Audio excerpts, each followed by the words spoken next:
প্রতিদিন নতুন নতুন ভালোবাসার গল্প পেতে আমাদের চ্যানেলটি সাবস্ক্রাইব করে বেল বাটনে ক্লিক করুন। ফ্রেশ হয়ে ড্রেস চেঞ্জ করে রুম থেকে বের হয়ে নিচে আসলাম। নিচে এসে দেখি আমার আব্বু আম্মু সোফায় বসে দেখে গল্প করতেছে। আমাকে দেখে আম্মু বলল, কোথায় যাবি বাবা? আম্মু, সাফিয়া নাকি আজকে ঘুরতে যাবে, তাই ওকে নিয়ে একটু ঘুরতে যাব। আম্মুর সাথে কথা বলতেই সাফিয়া ওর রুম থেকে সেজে গুজে বের হয়ে নিচে আসলো। ঠিক আছে, ভালোভাবে যাবি। ঠিক আছে আম্মু। বাসা থেকে বের হয়ে আসতেই আব্বু বলল, সাইদ, গাড়ি নিয়ে যাও। না আব্বু, রিকশায় চলে যাব। আচ্ছা যাও। এরপর আমি সাফিয়াকে নিয়ে বাসা থেকে বের হয়ে আসলাম। রাস্তায় এসে একটা রিকশা নিয়ে ঘুরতে বের হলাম। বাইক আছে কিন্তু আজকে নিয়ে আসতে মন চাইল না। প্রথমে একটা পার্কে আসলাম। পার্কে দুই ভাই বোন কিছুক্ষণ আড্ডা দিয়ে একটা ফুচকার দোকানে যেয়ে দুই ভাই বোন একসাথে ফুচকা খেলাম। ফুচকা খাওয়ার পরে আর একটু ঘোরাফেরা করে আবার একটা রিকশা নিয়ে বাসায় আসলাম। বাসায় আসতেই সন্ধ্যা হয়ে গেল। রুমে এসে ফ্রেশ হয়ে নামাজ পড়লাম। নামাজ পড়ে কিছুক্ষণ স্টাডি করলাম। একটু পরে সাফিয়া এসে ডিনার করার জন্য ডেকে গেল। আমিও ডিনার করার জন্য নিচে গেলাম। ডাইনিং টেবিলে যেয়ে দেখি আব্বু আম্মু আর সাফিয়া আমার জন্য অপেক্ষা করতেছে। আমি যেয়ে আম্মুর পাশে বসলাম। আম্মু আমাকে তার হাত দিয়ে তুলে খাইয়ে দিল। এটা আম্মুর নিত্যদিনের রুটিন। আমাকে খাইয়ে দেখা দেখি সাফিয়া গাল ফুলিয়ে বলল, আম্মু, তুমি শুধু ভাইয়াকেই বেশি আদর করো, আমাকে একটুও করো না।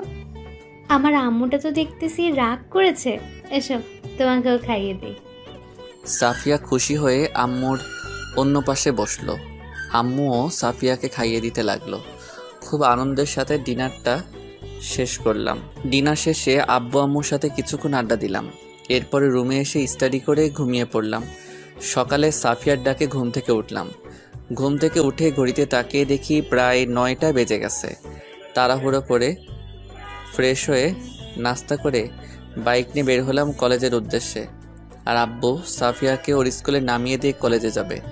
আর হ্যাঁ, আমি আব্বুর কলেজেই, মানে আব্বু যেই কলেজের প্রিন্সিপাল সেই কলেজেই পড়ি। কলেজে পৌঁছার পরে বাইকটা পার্কিং লটে রেখে এসে বন্ধুদের কাছে গেলাম। যেয়ে দেখি বন্ধুরা আমাদের আড্ডা দেওয়ার জায়গায় বসে আছে। আমাকে দেখে নীলা বলল, কি রে, এত দেরি করলি কেন আসতে? নীলা আমার বন্ধু। আরও আছে ইকবাল, সাকিব, রিয়াদ আর মিতু। হ্যাঁ, আজকে দেরি করলি কেন?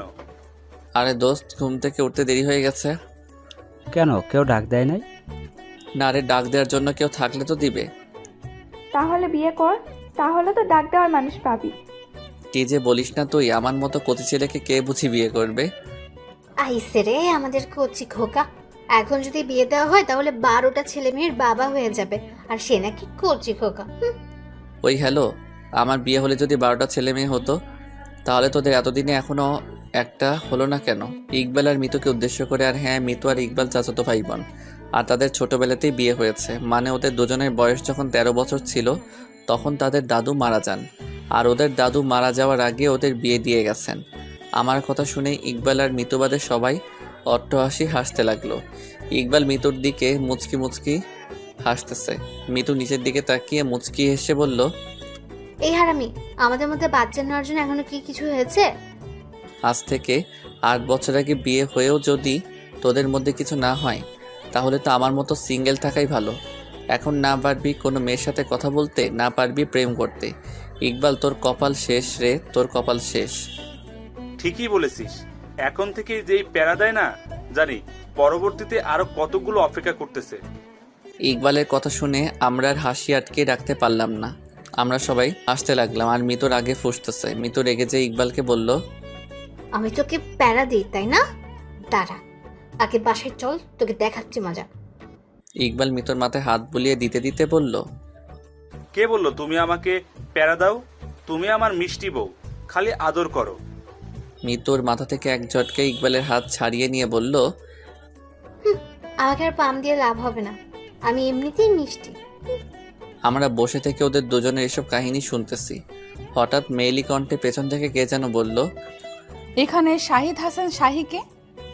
মেয়েটির কথা শুনে পিছনে তাকাতেই তো আমি হা হয়ে গেলাম। এটা আমি কাকে দেখতেছি? এটা মেয়ে নাকি পরি? টানা টানা মায়াবী চোখ, মনে হচ্ছে সেই চোখগুলোতে ডুব দিয়ে সারা জীবন কাটিয়ে দেই। হঠাৎ রিয়াদের ধাক্কাতে আমার ভাবনার ছেদ ঘটল।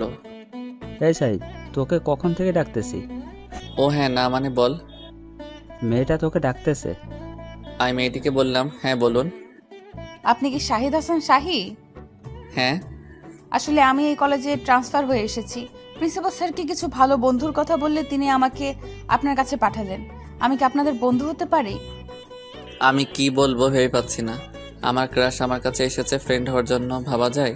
আমি বললাম, হ্যাঁ বন্ধু হতে পারো, কিন্তু তুমি করে বলতে হবে। মেয়েটি মুচকি এসে বলল, ঠিক আছে, বলবো। ও মুচকি আসি দেখে তো আমি আবার এই মেয়ের প্রতি ক্রাশ খেলাম। কি তার হাসি, মন চাচ্ছে সারাক্ষণ তাকিয়ে থাকি। আমি বললাম, এসব পরিচয় করিয়ে দেই। এরপরে আমার সকল বন্ধুদের সাথে মেয়েটিকে পরিচয় করিয়ে দিলাম। আমি ওকে জিজ্ঞাসা করলাম, তোমার নাম কি? আমার নাম সামিয়া আক্তার। হায় আল্লাহ, চেহারা যেমন সুন্দর নামটাও তো তেমন সুন্দর। এরপরে আরও কিছুক্ষণ মেয়েটি আমাদের সাথে আড্ডা দিয়ে বাসায় চলে গেল। আজকে নাকি ক্লাস করবে না, আর যাওয়ার সময় আমার ফোন নাম্বার নিয়ে গেল। আমরা সবাই ক্লাসে গেলাম। সব ক্লাস শেষ করে সবাই মানে আমার বন্ধুরা ক্যান্টিনে গেলাম। আর এটা আমাদের প্রতিদিনের একটা কাজ আর কি। ক্যান্টিনে যাওয়ার পর যে যার মতো করে অর্ডার করলাম। আর হ্যাঁ, আজকে খাওয়ানোর দায়িত্ব হলো মিতুর মানে ইকবালের জানুর। খাওয়া দাওয়া করতে করতে সাকিব আমাকে জিজ্ঞাসা করলো, আচ্ছা শাহিদ, তুই আমাকে একটা কথা বলবি? বলো। তুই তো কোনোদিনও কোনো মেয়েকে সহজে বন্ধু বানাতে চাস না, কিন্তু আজকে তোর কি এমন হলো যে মেয়েটাকে মানে সামিয়াকে একবার দেখার পর তুই তাকে বন্ধু বানাইলি? সাকিব ঠিকই বলেছে। আর তুই তো কোনো মেয়ের দিকে ভুলেও তাকিয়ে দেখিস না, কিন্তু আজকে সামিয়াকে দেখার পর তুই অন্য জগতে হারিয়ে গিয়েছিলি। কি মামা, সামথিং সামথিং নাকি? আমি মুচকি এসে বললাম, আরে না, তেমন কিছু না। তুই আমাদের মিথ্যা বলার চেষ্টা করিস না, কারণ আমরা তোকে সেই ছোটবেলা থেকেই চিনি বা তোর সাথে চলাফেরা করি। সো কাহিনী কি বল? আসলে আমি সামিয়াকে প্রথম দেখাতেই ক্রাশ খেয়েছি। প্রথম দেখাতেই তাকে ভালো লাগে, বলতে পারিস তাকে আমি ভালোবেসে ফেলেছি। যাক মামা, তাহলে তুইও কাউকে ক্র্যাশ খাইলি। আরে ক্রাশ খাবে না কেন? আমাদের ভাবি কি দেখতে খারাপ নাকি? শাহিদ না ক্রাশ খাইলে আমি প্রপোজ করতাম। কি বললি? কি কিছু না, এমনি মজা করলাম আর কি। শাশুড়ি মাকে যদি আজ তোর কথা না বলেছি, তাহলে আমার নাম মিতু না, আমাকে ছাড়া অন্য মেয়ের দিকে নজর। দাঁড়া। এই না না, লক্ষ্মী বউ আমার এমন করে না, আর কারোর দিকে নজর দিব না, বলে দিলাম। মনে থাকে যেন। ঠিক আছে মিষ্টি বউ। আমরা নিত্য দিনে ওদের এসব দেখে অভ্যস্ত। প্রত্যেক দিনই তারা এমন করে, তবে তাদের ভালোবাসার মধ্যে কোনো কমতি নেই। দিন দিন বেড়েই চলেছে। খাওয়া দাওয়া শেষ করে ক্যান্টিন থেকে বের হয়ে বন্ধুদের থেকে বিদায় নিলাম। এরপরে পার্কিং লট থেকে বাইক নিয়ে বাসায় চলে আসলাম। বাসায় এসে গোসল করে নামাজ পড়ে লাঞ্চ করতে বসলাম। সাফিয়া আর আব্বু এখনও আসেনি, আর তারা একটু দেরি করে আসে। তাই প্রতিদিন আম্মু আর আমি একাই লাঞ্চ করি। লাঞ্চ করে রুমে এসে একটু রেস্ট নেওয়ার জন্য বেডে গাতে এলিয়ে দিলাম।